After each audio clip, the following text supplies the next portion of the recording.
more than rubbish. But what Haliwell said next changed everything. He turned to Fulcher and said, "Do you want another one?" Fulcher was stunned. He hadn't read him his rights, hadn't brought a solicitor, but he nodded. And Haliwell began to confess. He said he'd killed another woman, years earlier, a sex worker. He didn't know her name, but he remembered where he'd buried her. He took police to a field near Eastleach, a quiet spot, and there, they found the remains of a woman, buried deep in the soil. She had been missing for 8 years. Her name was Becky Godden. At first, her identity was a mystery, but DNA confirmed it.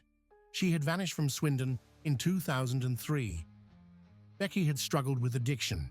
She was vulnerable, forgotten by many, but not by her mother, Karen. Karen had never given up searching. And now, after nearly a decade, she finally had an answer. But this breakthrough came at a price, because Fulcher hadn't followed the rules. He hadn't read Haliwell his rights. The second confession, the one about Becky, was ruled inadmissible. The law said it couldn't be used. Fulcher was torn apart. He had uncovered a serial killer, and now the system was punishing him. He was suspended, later forced to resign. But what about Haliwell? Could he walk free? Not quite. He was charged and sentenced for Sian's murder. Life in prison. But not Becky's. Not yet. Years passed, and in 2016, new evidence surfaced. Police found items linking Haliwell to Becky's murder.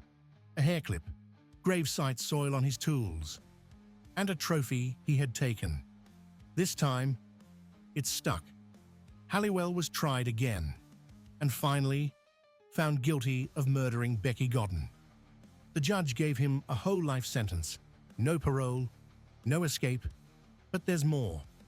Police believe Haliwell may have killed others. He was meticulous, organized, and familiar with remote burial sites. He kept trophies, souvenirs. He changed his routine right after each known murder. Some believe the true number of victims could be much higher. But so far, only 2 names are known: Sian and Becky. 2 lives, 2 families shattered. 1 killer, hidden in plain sight, and 1 detective, punished for doing the right thing.